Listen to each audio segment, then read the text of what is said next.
What's up, everyone? It's great to be back here putting some new lessons out on the YouTube channel. I've had a couple of months off, but I'm really excited to be back to dig into some new concepts with all of you.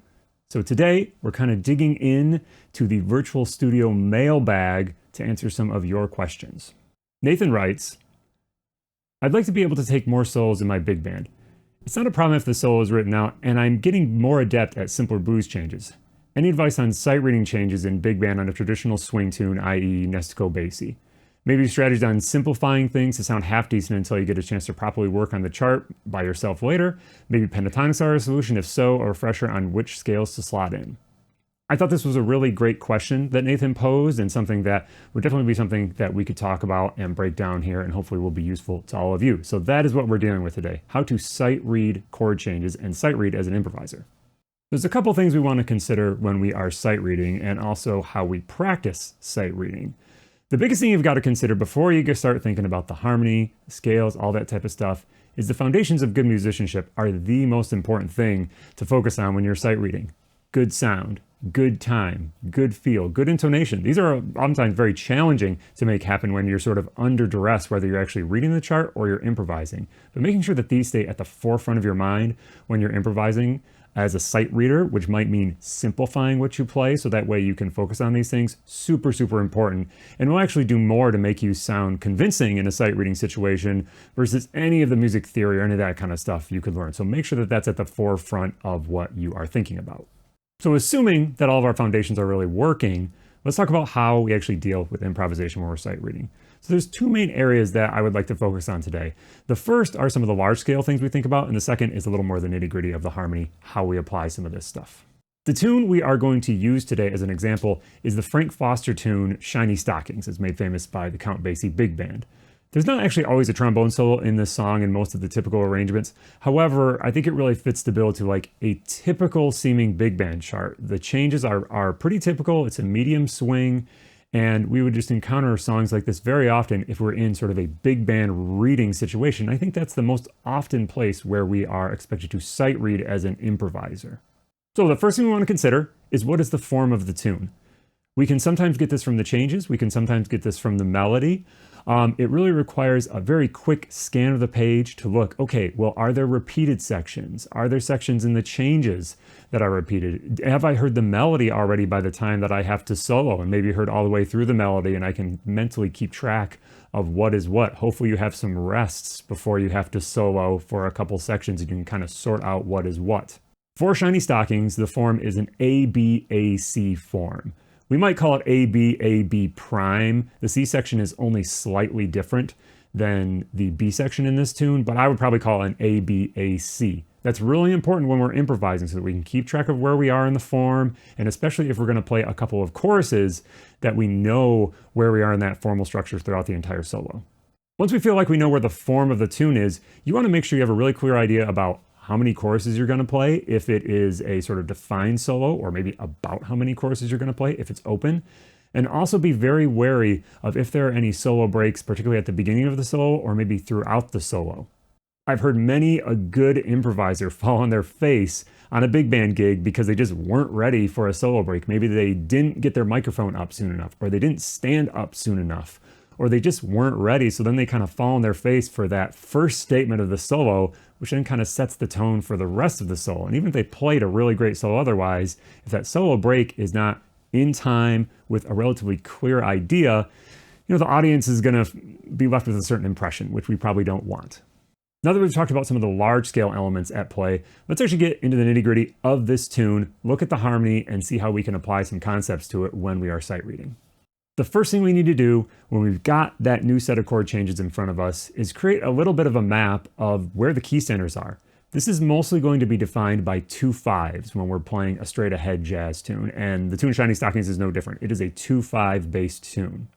All right, let's look at the first 16 bars. So if we see our changes here, we can hopefully start to recognize some of our 2-5-1 patterns. If this is something that is not super familiar to you, you're generally going to want to look for a minor 7 chord to a dominant chord. It may or may not resolve to the 1, but usually when we see those minor 7s to dominants, it's very likely that it might be a 2-5. Now, we've got to then be able to connect okay, does this fit into a certain key? So our first two chords are B flat minor to E flat. So that's our minor to dominant, and we think, how could those connect to some chords, or to an eventual resolution note, I should say. B flat is the 2 in the key of A flat. E flat is the 5. We are in the key of A flat, which you would be able to determine from the key signature on this chart. Not every chart will be like that.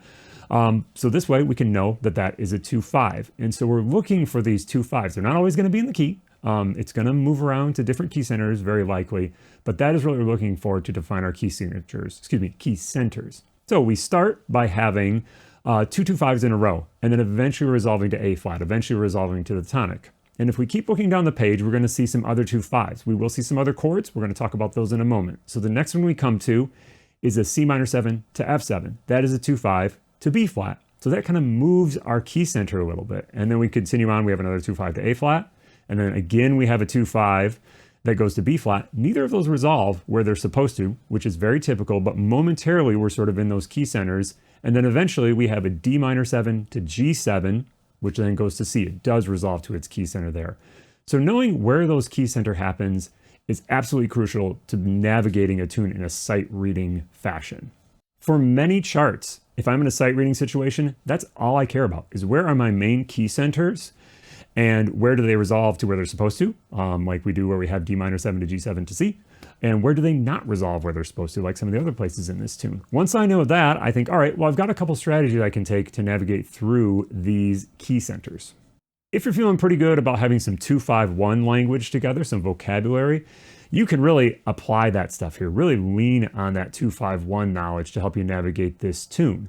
So let's just look at a little example. I'm going to play the first 8 bars, and I'm really going to rely on 2-5-1s to really outline both the 2-5-1s to A flat major, and then also that 2-5-1 that goes back to B flat that happens at the end of the A section.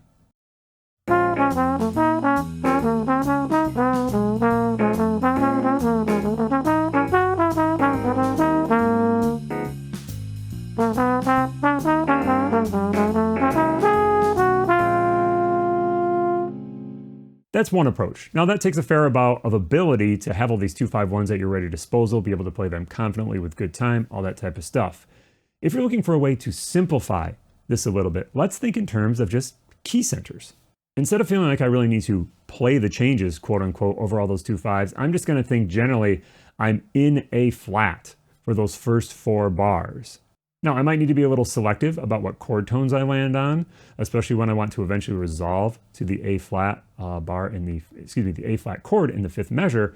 However, if I think melodically, think about sort of like classic sounding melodies, a lot of those might be drawn from like the A flat major pentatonic scale in this case, maybe with just a little blues in there would sound good also. You can sound pretty authentic without needing to know a million 2-5-1 licks. Let's hear what that would sound like.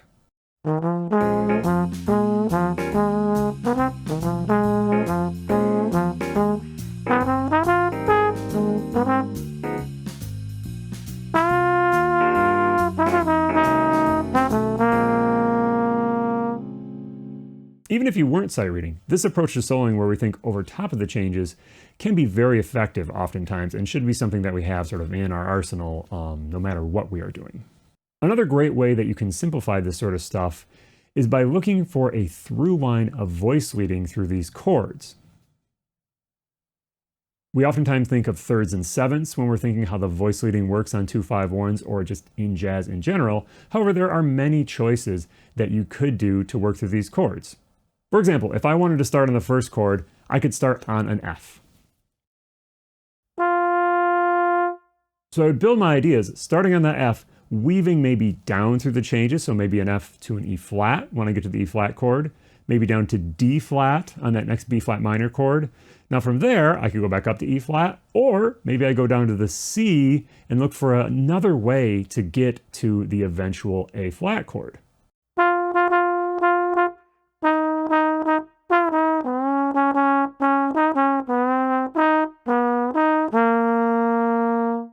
I relied on some rhythm, some repetition, but just thinking about that through line that can weave through those chords without playing a million notes, I still really outlined the changes relatively well, but I didn't use sort of an eighth note way of doing so. This is very effective when we're sight reading because it allows us to have a little bit of time to kind of hear where that next change is going, and we don't clutter up our ideas and, again, have a non-clear solo. We want clarity when we're sight reading. That's what's going to make us sound convincing.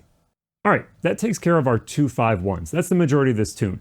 There's a few other things you might want to think about when playing on this tune or a tune like this that will help you navigate the changes, but also make your solo sound authentic, even if you are playing relatively simply. A few of the changes in this form that we did not talk about yet would be what I would call pivot chords. These chords often work to connect one key center to the next. In our first 16 bars, for me at least, the two main pivot chords are the D flat dominant 7th chord in the 6th bar, and then the C minor 7 flat 5 to F7 2-5-1 at the very end. That pushes us back to B flat. So if you look at both of those, the D flat one, actually we could think of it in 4 if we're in the key of A flat where it's coming from, or if we think where it's going to C minor, which is really what we want to do, it almost functions like a tritone sub. So if we're building our solo and can just hit a couple of notes from that D flat chord, maybe the B natural, maybe the A flat, and then resolve them in a way that leads to C nicely. The B natural is maybe going to want to resolve up to C. The A flat's going to run around and resolve down to G. That is going to make our solo feel like it fits with this harmony in a really good way at that key moment. The other place that is really important is that C minor 7 flat 5 to F7, moving back to B flat at the end. We've arrived all the way at C major from where we started, and then the root stays the same, but the quality of the chord changes. That's a really key thing to look for a pivot chord, is where the root is staying the same, but the quality changes. So even if you play relatively simplistically throughout, the rest of this first 16 bars, but when you get there, you can kind of like sneak a 2-5 in or nail something that really outlines the changes.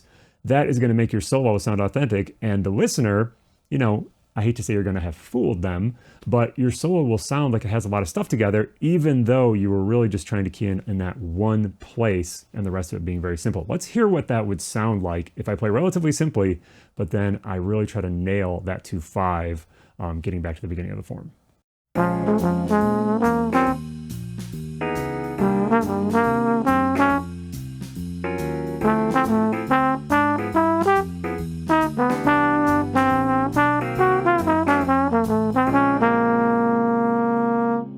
So those things will get you going in the right direction to solo on a relatively straightforward tune. Now there's still a couple of chords in here that we did not talk about, and I think one of the important things about being a successful improviser or sight reader when you're improvising, is knowing what to not worry about. In most tunes, there's going to be some changes that are just less important, and we want to make sure that we don't overly focus on them and sort of derail where our ideas are going. So in this tune, we have a couple of passing chords. Now I would caution you, one person's passing chord might be another person's pivot chord. So you do have to sort of decide how important these are and which ones you really want to focus on when you're improvising. But for me, in this tune, if we look at the third phrase, you're going to see a couple of minor 7 chords that we didn't analyze. We didn't figure out where those fit. We have a D flat minor 7 going to C, and then we have an E flat minor 7 going to D minor in the next bar. Both of these chords kind of work as a tritone sub or a little half step down type of thing. However, they happen very quickly and they don't fit neatly into our sort of overall 2-5-1 scheme. And when we are improvising in a sight reading fashion, we really want to focus on 2-5s because that's where most of the harmony is. So I just wouldn't even worry about those chords. If I saw those chords and I was sight reading, if it was a slow tune or a tune I semi-knew, I might try to worry about them. But in many cases, I would just omit them. I wouldn't even worry about playing them and it would all be fine. Even if there was a little momentary dissonance, it really wouldn't be that big of a deal. And we want to make sure that we're not obstructing the rest of our line. Another element that can be a trap when you're looking at changes and deciding where your emphasis should be would be moving bass notes where the actual harmony stays the same. There are no examples of this in Shiny Stockings, so we're going to look at a different tune. We're going to go to the tune On Green Dolphin Street. In the C section of this tune, you'll see the following changes. A D minor 7 to a D minor 7 over C, and then a B minor 7 flat 5 to E7, then an A minor 7, then A minor 7 over G, then you'll see F sharp minor 7 flat 5 half diminished to B7. So these changes have a couple of alternate bass notes in there on those two minor chords where it walks down to connect these two 5s. Those are absolutely not important in a sight reading perspective. Now, if you're actually practicing this tune, you might want to worry about that. But when you're sight reading, if it's literally the first time you're seeing the changes, keep an eye on the top part of the change, the part that's above the slash. That's where the meat of the harmony lives. And so that's really where most of your ideas are going to come from, is that bar is really D minor for a bar. That slash over C just doesn't really affect us too much. Now there are 2-2-5s there as well. Those are more important, but that moving bass note is just not super important in this particular case. And I would just avoid it probably, or not have it clutter up my brain if I was sight reading. The final thing that you might want to think about omitting or skipping or not focusing on when you're sight reading are chords that are really the same chords, but maybe just have different colors or slightly different colors of the same basic harmony. Again, we're going to go to a different tune. We're going to check out just the first 4 bars of the J.J. Johnson tune, Shortcake. If you're not familiar with this tune, I'd really encourage you to learn it. It's a really fun tune to play on. But the first 4 bars have the following changes. It's D minor 7, B flat major 7, G minor 7, E flat major 7. Now those chords do not fit together in any sort of like 2-5-1 fashion. So it can be like, well, what the heck do I think about here?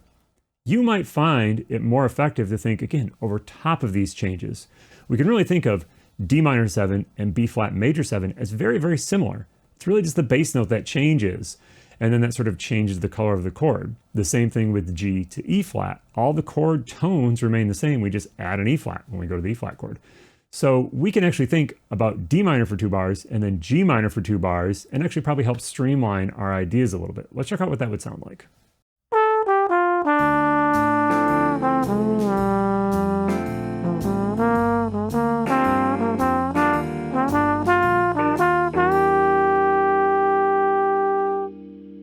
Now, that way of thinking can be tricky in a sight reading situation. You really have to understand harmony there and understand how to manipulate it to kind of make those decisions. But the more you can sort of connect those ideas, the better off you will be.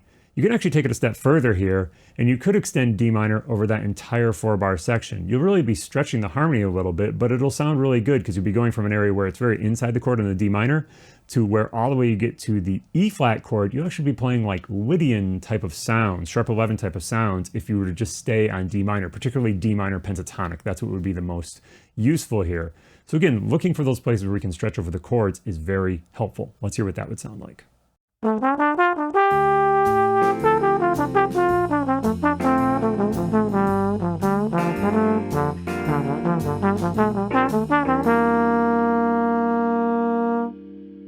Okay, there are my approaches to getting better at sight reading. Now the question might be, well, Sean, how do you practice this stuff? And you need to practice sight reading. Just like you would if you were trying to work on actually reading music, the best way to get better at this is to do it. It is a muscle. And even if you consider yourself a good sight reader, if you don't do like a heavy sight reading gig for, a couple months, you'll be like, oh, that muscle is a little flabby. And you will not be as successful as you might have been when you were sight reading more often. So it's definitely a muscle you need to work. So when you're doing this from an improvisational standpoint, make sure you're keeping track of the tunes that get played, maybe in the big band you play in, the tunes that get played at jam sessions you go to, or on gigs that you play that you don't know and have never played. And keep a list of those somewhere on your phone, on a piece of paper, whatever you want to do, and try to sight read those. Usually when I tell people to learn tunes, I love for them to learn it mostly by ear. Find a great recording, one of the classic recordings, learn it from there the best you can, and then maybe go to a lead sheet to sort of just check and see if you're pretty close, make sure the changes are mostly right, make sure you're in the key that people play. However, if you want to practice sight reading, don't go to the recording first. Just find the lead sheet, find a play along, maybe give it a read down, do a little bit of analysis of it with some Roman numerals, think about where the key centers are, and then try to sight read a couple choruses. Stop, so be like, okay, well, what did I do well? What did I not do so well? Probably try to solve some of the problems in there, and then do another couple choruses, and then move on. That is how you become a good sight reader. You just have to do it as often as possible, and it will get better.